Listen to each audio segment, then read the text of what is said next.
अच्छा, ये क्वेश्चन है फ्रीक्वेंसी डिस्ट्रीब्यूशन और प्रोबेबिलिटी डिस्ट्रीब्यूशन आप किस तरह से बनाएंगे। जब भी फ्रीक्वेंसी डिस्ट्रीब्यूशन आप बना लें तो उसके बाद प्रोबेबिलिटी डिस्ट्रीब्यूशन बहुत सिंपल बन जाता है। उसका मतलब कि जो भी फ्रीक्वेंसी आया है उसको टोटल से डिवाइड करें तो वो उसी आउटकम का, ये जो रैंडम वेरिएबल है उस पॉसिबल रैंडम वेरिएबल का जो है वो प्रोबेबिलिटी डिस्ट्रीब्यूशन या प्रोबेबिलिटी आ जाएगी। तो क्वेश्चन ये है कि consider random experiment of tossing coin 3 times. एक कॉइन को हमने 3 टाइम टॉस किया और हमने रैंडम वेरिएबल को किस तरह से डिफाइन किया।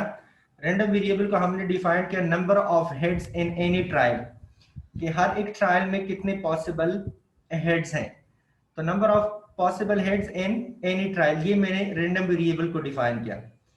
उसके बाद क्वेश्चन में है कि then find the probability of any random variable, हर एक रैंडम वेरिएबल का प्रोबेबिलिटी फाइंड करें, मतलब प्रोबेबिलिटी डिस्ट्रीब्यूशन फाइंड करें। तो देखिए बहुत सिंपल क्वेश्चन है, किस तरह इसको सॉल्व करेंगे। एक कॉइन है और कॉइन को हमने टॉस किया 3 टाइम।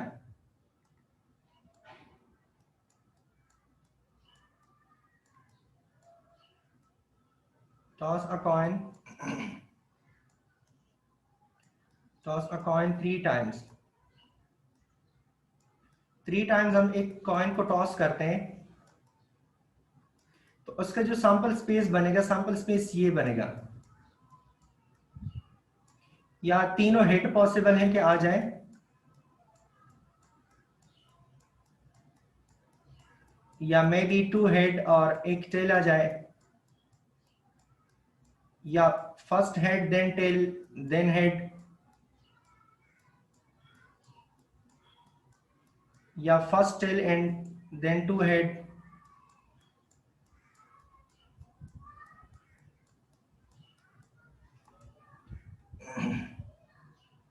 देन टेल टेल और हेड, 2 टेल आ जाए और एक हेड आ जाए, या first tail then head then tail, या फर्स्ट हेड और फिर 2 tell.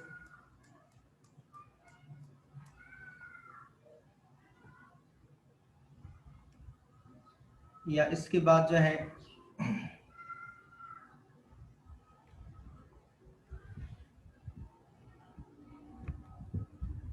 Head head head head tail और इसके बाद जो है टेल हेड हेड, फिर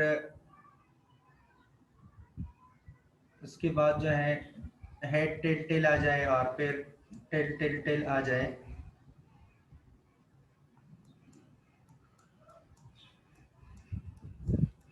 एक सैंपल स्पेस, इस तरह से एक सैंपल स्पेस आपके पास आ जाएगा जब 3 टाइम इसको आप कॉइन को टॉस करेंगे।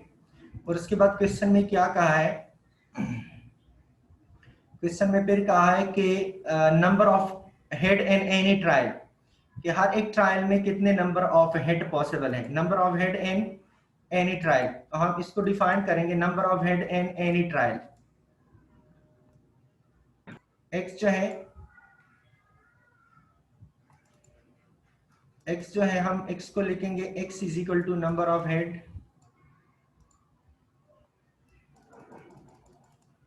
एक्स जो है random variable, number of heads heads in any trial.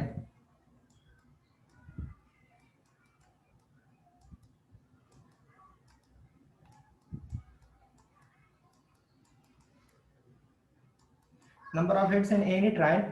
अब देख ली यहाँ पे बहुत ही सिंपल है।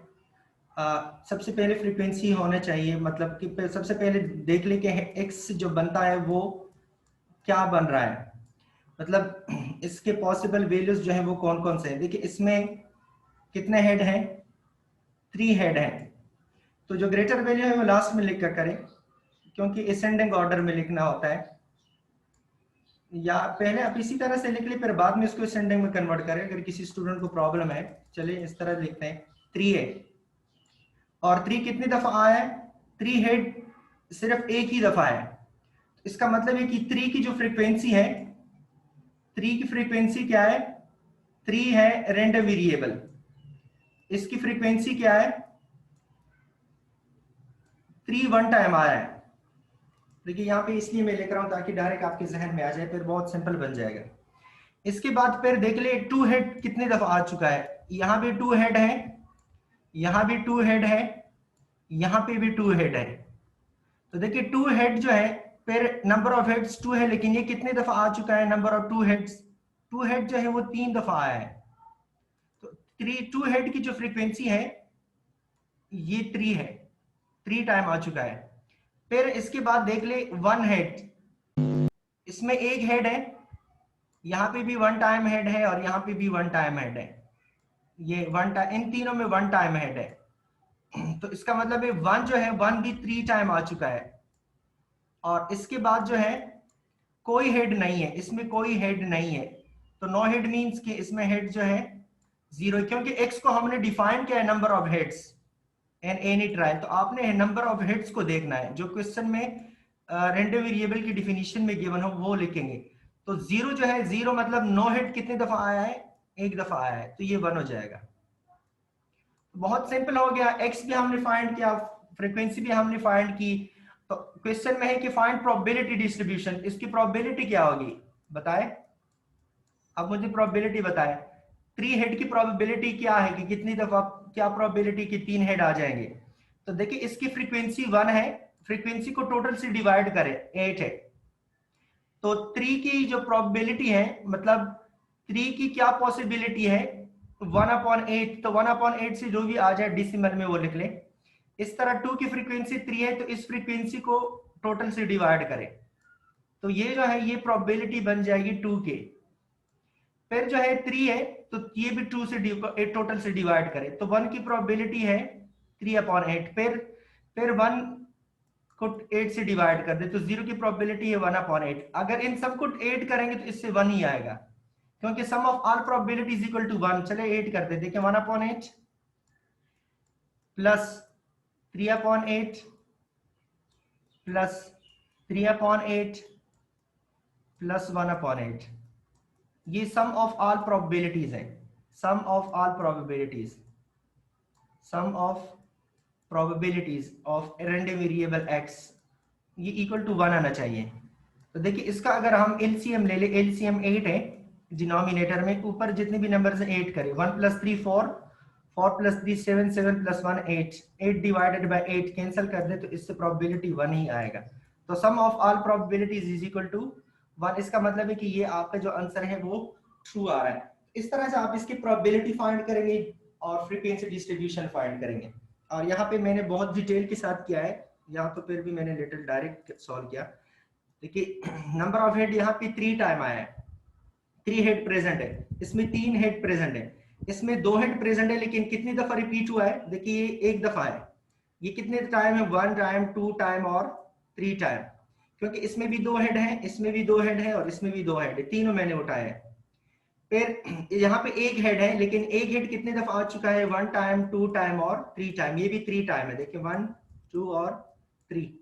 और 0 हेड जो है वो, इसमें कोई हेड नहीं है और ये एक दफा आ रहा है।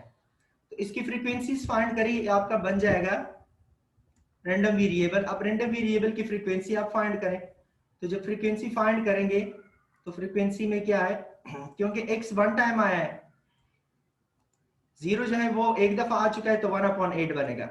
एक हेड जो है 3 दफा आया है, तो डायरेक्ट आप 3/8 लिख लें। और 2 दफा x = 2 जो ये भी 3 टाइम आया है, तो 3 को टोटल से डिवाइड करते जाएं, क्योंकि मैंने अभी आपको बताया कि टोटल से डिवाइड करें, फ्रीक्वेंसी को टोटल से डिवाइड करें, ये एक दफा आया है टोटल से डिवाइड करें, तो ये इसकी प्रोबेबिलिटीज बनेंगे। इन प्रोबेबिलिटीज को अगर आप यहाँ पे 8 करें, इसको अगर आप 8 करें तो इससे 1 ही आएगा। उसी तरह से 8 करें जो मैंने वहां पे 8 किया, या इसी तरह डिसिमल में 8 करें, आंसर एक ही आएगा, सेम बात वो है। 1/8 3/8 3/8 1/8 को 8 करें तो 1 ही आएगा। या अगर इसमें एक थोड़ा सा और इजाफा कर ले तो ये ज्यादा बेहतर हो जाएगा। यहाँ पे इसमें अगर मैं एक लाइन ड्रॉ करूं और इसमें मैं यहाँ पे फ्रीक्वेंसी लिख लूं, देखिए 0 जो है 1 टाइम आया है, 1 हेड जो है 3 टाइम आया है, 2 हेड 3 टाइम आया है, और 3 हेड जो है ये भी 1 टाइम आया है।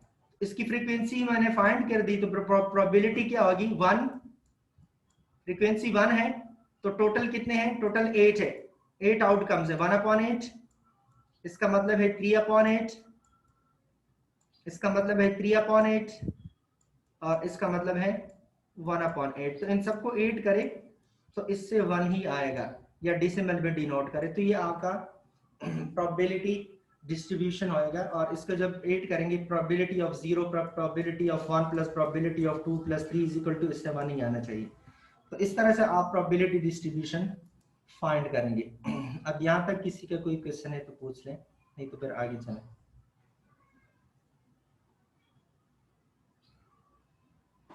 नहीं सर, कह रहा है। अच्छा, नेक्स्ट जो है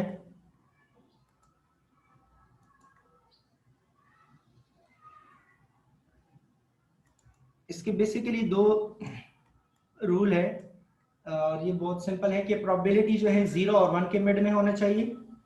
0 से प्रोबेबिलिटी लेस नहीं होना चाहिए, क्योंकि नेगेटिव में कभी भी चांस या प्रोबेबिलिटी पॉसिबल नहीं है, और ना 1 से ग्रेटर पॉसिबल है, क्योंकि 100% से ज्यादा तो प्रोबेबिलिटी पॉसिबल नहीं होता। तो 0 और 1 के मिड में होगी प्रोबेबिलिटी। और जब सारे प्रोबेबिलिटीज जमा करेंगे, जैसे अभी मैंने आपको बताया, तो इन सब प्रोबेबिलिटीज का जो एडिशन है वो 1 ही आएगा। इन सब प्रोबेबिलिटीज को जब जमा करेंगे तो वो 1 ही आएगा। तो ये 2 रूल्स है, या तो ऑलरेडी पढ़ चुके हैं पिछले वाले नोट्स में भी। हिस्टोग्राम क्या है? हिस्टोग्राम जो है ये एक ग्राफिकल रिप्रेजेंटेशन है फ्रीक्वेंसी डिस्ट्रीब्यूशन और प्रोबेबिलिटी डिस्ट्रीब्यूशन का। जो प्रोबेबिलिटी डिस्ट्रीब्यूशन है और आपका जो फ्रीक्वेंसी डिस्ट्रीब्यूशन है, लेकिन डिस्क्रीट प्रोबेबिलिटी डिस्ट्रीब्यूशन जो नंबर फॉर्म में आप डिनोट कर सकें, उसको अगर आप ग्राफिकली रिप्रेजेंट करें तो इसको हम हिस्टोग्राम कहते हैं। और इस ग्राफ में मिड में कोई डिस्टेंस नहीं होना चाहिए। मैं जैसे इसी को मैं कर रहा हूं, अगर आपसे कोई पूछ ले कि इसको जो है ग्राफ में रिप्रेजेंट करे तो ग्राफिकल रिप्रेजेंटेशन आप इसकी किस तरह से फाइंड करेंगे? चले अब मैं आपको बता रहा हूं कि ये कॉइन को हमने टॉस किया 3 टाइम और ये इसके प्रोबेबिलिटी डिस्ट्रीब्यूशन आया, और इसके बाद मैं कहता हूं कि draw a histogram for this. इसके लिए एक हिस्टोग्राम भी ड्रॉ करना है, तो किस तरह से ड्रॉ करेंगे? देखें, पॉसिबल वेज जो आए थे हमारे पास, एक 1/8 था, एक 3/8 है, तीसरा भी 3/8 है, और एक फिर 1/8 है। ये जो प्रोबेबिलिटी है ये किसकी है? ये प्रोबेबिलिटी जब 3 हेड आ जाए तो इसकी ये प्रोबेबिलिटी है, जब 2 हेड आ जाए इसकी ये प्रोबेबिलिटी है, जब 1 हेड आ जाए इसकी ये प्रोबेबिलिटी है, और जब 9 हेड आ जाए तो उसकी भी ये प्रोबेबिलिटी है। तो ये अभी मैंने क्वेश्चन में फाइंड किया, वही क्वेश्चन वाली प्रोबेबिलिटी मैंने सिर्फ यहां से उठाया है।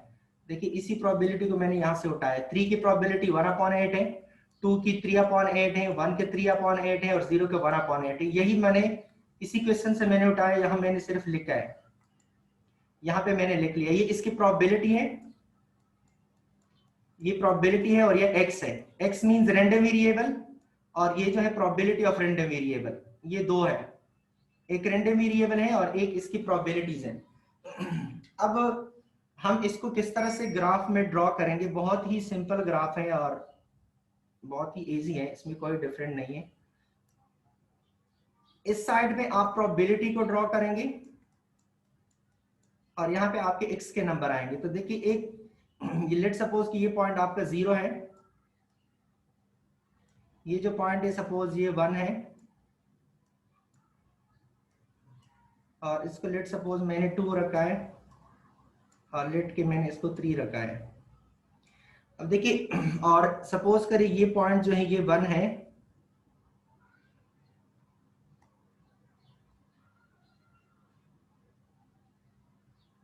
ये 1 है।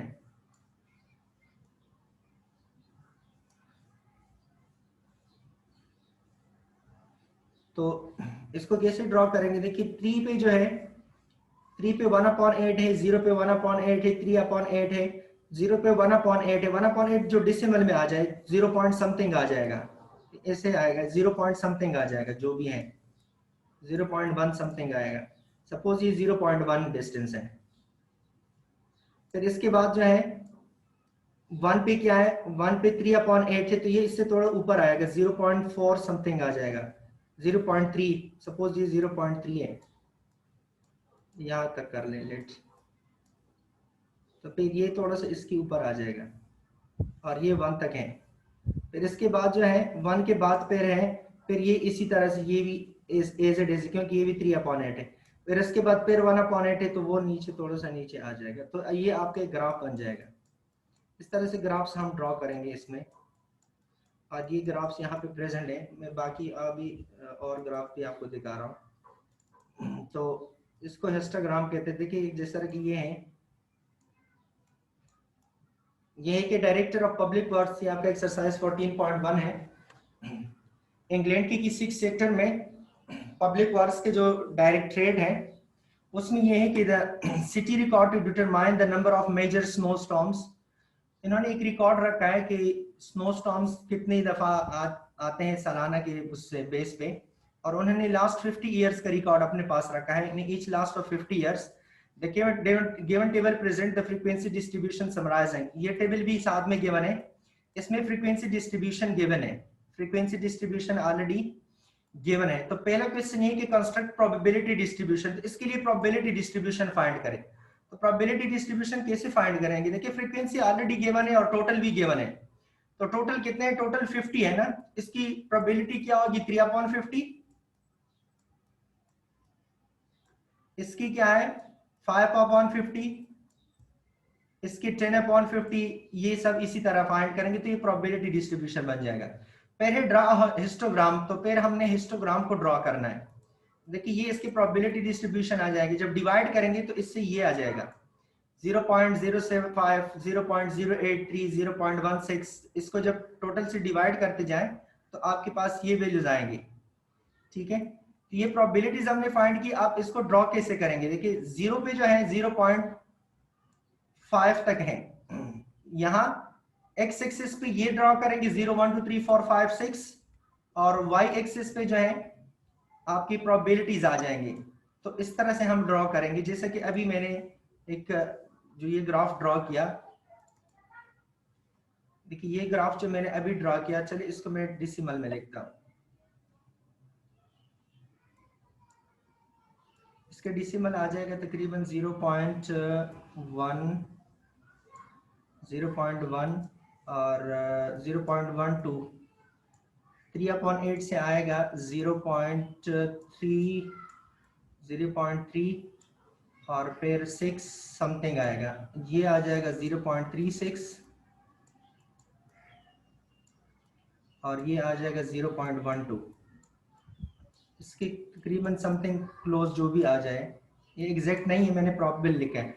अब इसका ग्राफ कैसे ड्रॉ करेंगे? देखिए ये ग्राफ मैं दोबारा ड्रॉ कर रहा हूँ। ये ग्राफ जब आपकी समझ में आ जाए तो वहां उसमें आसानी होगी। फिर मैं दोबारा ड्रॉ कर रहा हूँ। देखिए एक साइड पे एक्स एक्सिस पे ड्रॉ करें और एक वाई एक्सिस पे।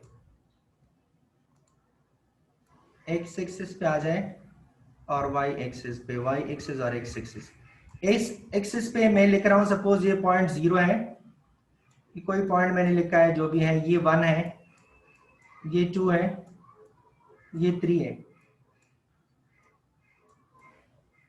और ये जो है सपोज ये 0.5 है, और लेट के ये आपके पास 1 है। ये प्रोबेबिलिटी के साइड है, और ये p ऑफ x है, और ये जो है ये x है। मतलब ये रेंडम वेरिएबल्स हैं और ये प्रोबेबिलिटी है इसकी। तो देखिए 0 पे प्रोबेबिलिटी क्या है? 0 पे प्रोबेबिलिटी है, सॉरी हाँ 0 पे प्रोबेबिलिटी 0.12 है। 0 पे जो प्रोबेबिलिटी है, देखिए 0 पे आपके पास आंसर है 0.12। तो 0.12 तकरीबन यहाँ पे आ जाएगा 0.12 समथिंग, क्योंकि 0.5 ऊपर है। तो अब 0 तक जाए, ये जो एरिया हो गया इसको आप ऐसे मार्क करें कि मतलब ये एरिया है आपके पास, ये आपका 0 पे आ गया। फिर 1 पे क्या है? 1 पे 0.36 है। 1 पे 0.36, 0.36 तकरीबन यहां तक आ जाएगा। तो 1 पे 0.36 है, तो यहां से ऐसे ही ऊपर स्पेस नहीं रखना। देखिए बिल्कुल इसी लाइन को ऊपर ले जाए। सपोज ये 0.36 यहां तक आ रहा है, लेट दिस इज 0.36 एरिया, इसके बराबर तकरीबन आ रहा है। अब ये एज इट इज सीधा ऐसे लेके जाए और 1 के ऊपर ले आए, क्योंकि 1 तक का एरिया जो है पूरा इसके अंदर है। तो ये आपका सेकंड एरिया कवर हो जाएगा 1 के लिए। अब 2 के लिए क्या है, 2 के लिए फिर सेम 0.36 है, तो बिल्कुल सेम एज इट इज जाए, हाइट में एज इट इज जाए और 2 तक जाए, तो ये आपका 2 के लिए आ जाएगा। इसी तरह से 3 पे जो है 0.12 है, तो 3 पे 0.12 तकरीबन ये जो डिस्टेंस है, इसके बाद 3 तक 0.12 आ जाएगा। तो ये आपका जो है ये एक ग्राफ बन गया, और इसको जो है हिस्टोग्राम कहते हैं। मिड में आपने स्पेस नहीं देना, इसी लाइन को ऊपर लेके जाके या जो भी है स्पेस मिड में नहीं देंगे, इसके हर एक लाइन दूसरे के साथ टच होगा, तो इसको क्या कहते हैं, इसको कहते हैं हिस्टोग्राम। इस तरह के ग्राफ जब आप बनाएंगे तो इसको हिस्टोग्राम कहते हैं। ये इसका मैंने इस हिस्टोग्राम बना दिया। इस तरह का ग्राफ यही क्वेश्चन में भी है। देखिए वैल्यूज हमारे पास है ऑलरेडी। देखिए 0 पे जो है, 0 पे आंसर है 0.05, तो 0 पॉइंट ये मैंने 0.1 का नाम दिया है, इसको 0.2 का नाम दिया है, या 0.3 का नाम दे रहे, मतलब क्योंकि प्रोबेबिलिटी तो 1 से ऊपर जा ही नहीं सकता। सपोज ये 0.3 है, तो 0.15 इसका पहले का आंसर है 0.15, 0 पे 0.15 तक जाए, तकरीबन ये 0.15 आ रहा है नियरली। फिर इसके बाद 2 पे देखिए, 2 पे जब देख लें 2 पे 0.16 है, इससे थोड़ा सा ऊपर 0.16, थोड़ा सा मैं इसके ऊपर आ गया हूं। 0.21 मींस 0.1 से थोड़ा सा ऊपर 0.21 नियरली जो भी है। 0.13 पे नीचे आना है। 4 पे 0.13, देखिए 4 पे 0.13, फिर थोड़ा सा नीचे आ जाए। फिर 0.26 5 पे, तो 5 पे 0.26 से थोड़ा सा फिर ऊपर जाए, और फिर 0.08 है, 0.08 सबसे नीचे है, तो ये और भी नीचे आ जाए, 0.08 आ जाएगा। तो इस तरह से आप ऐसे, तो ये एक ग्राफ बन जाएगा, मिड में स्पेस नहीं देना, और इस तरह का ग्राफ बनेगा, और इसको कहते हैं हिस्टोग्राम। अब ग्राफ में अगर किसी को कोई प्रॉब्लम है तो बता दें।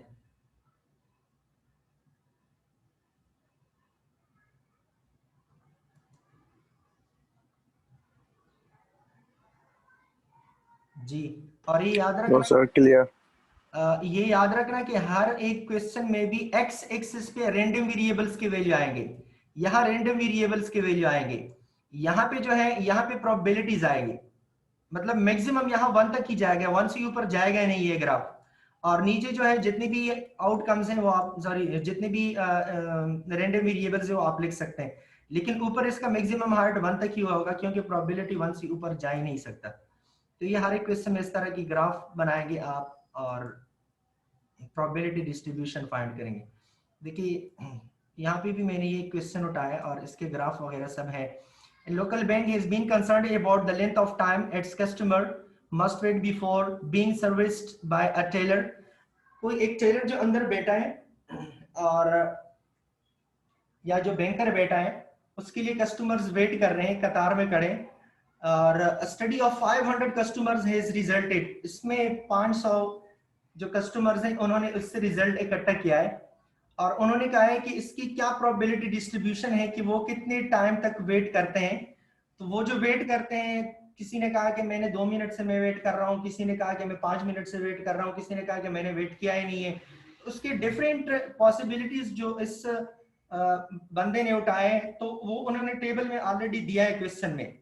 ये कह रहे हैं कि ऐसे लोग जिन्होंने 0 मिनट वेट किया है वो 32% लोग ऐसे थे, जिन्होंने 1 मिनट वेट किया है वो 24% लोग हैं, जिन्होंने 2 मिनट वेट किया है वो 18% है, जिन्होंने 3 मिनट वेट किया है वो 12% है, जिन्होंने 4 मिनट वेट किया है वो 9% लोग हैं, और जिन्होंने 5 मिनट वेट किया है वो 5% लोग हैं।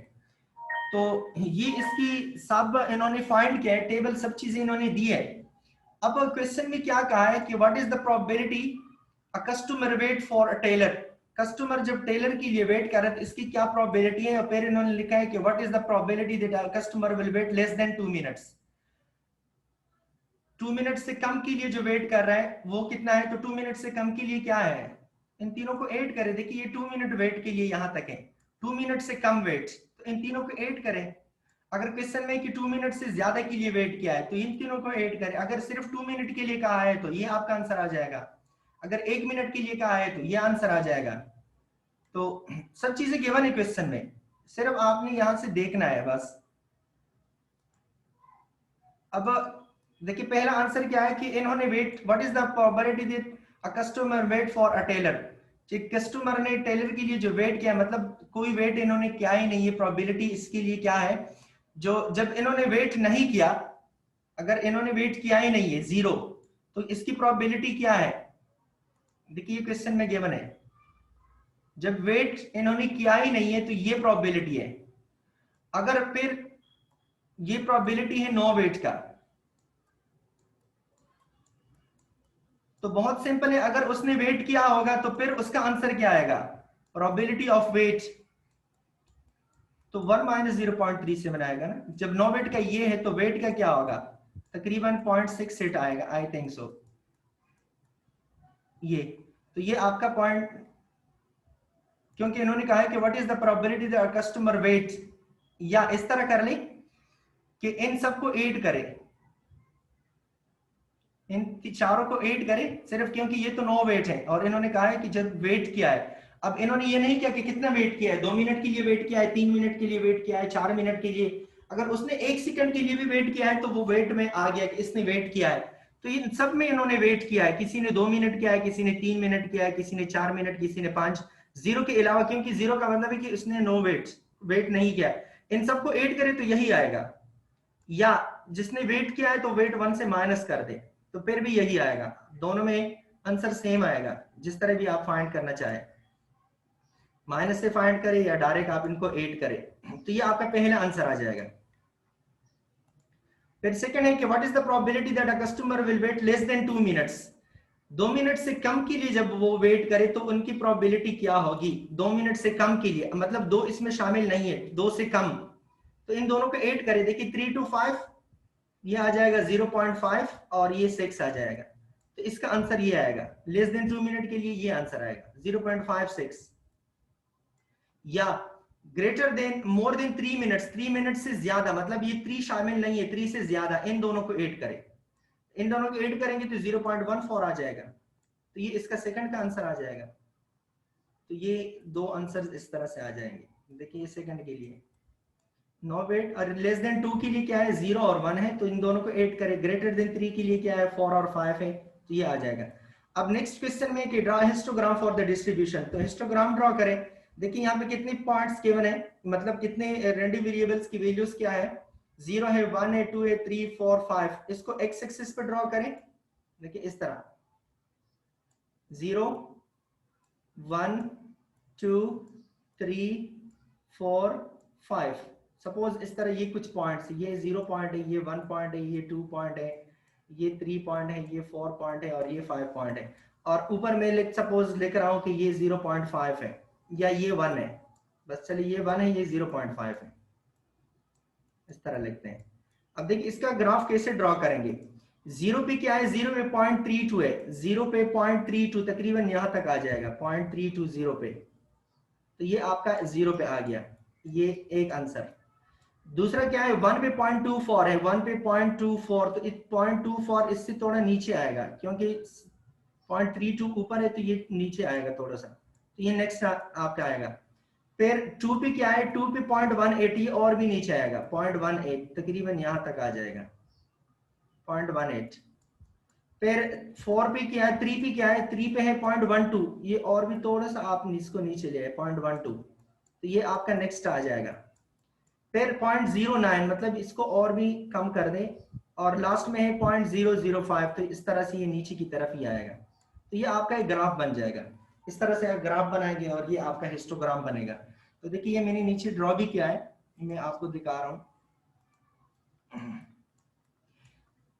0 पे 0.36 है तो यहाँ पे आ जाएगा, 1 पे जो है 0.24 समथिंग है, यहाँ तक आ जाएगा, 2 पे समथिंग है, लास्ट में 5 सबसे कम है तो ये सबसे कम तक आ जाएगा, तो ये एक ग्राफ इस तरह से ग्राफ बन जाएगा, और ये आपका हिस्टोग्राम है।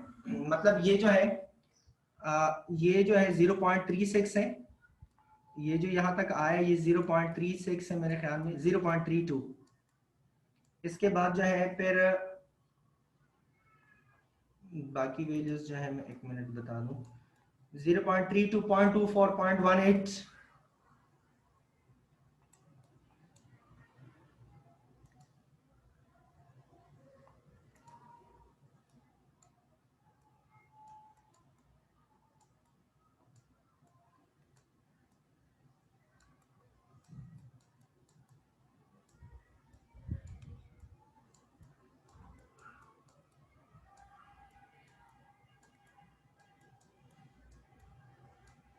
ये इनकी वैल्यूज हैं,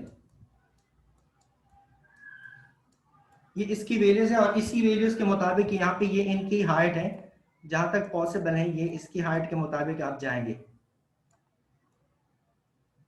इस तरह से आप जाएंगे इसकी हाइट के मुताबिक। तो ये आपके पास ये एक ग्राफ आ जाएगा, और इस तरह इस ग्राफ को हम हिस्टोग्राम कहते हैं। मिड में आपने डिस्टेंस नहीं देना, उसी लाइन को ही आपने ऊपर की तरफ लेके जाना है या नीचे की तरफ लेके आना है, इसी लाइन को, इसमें डिस्टेंस नहीं रखना।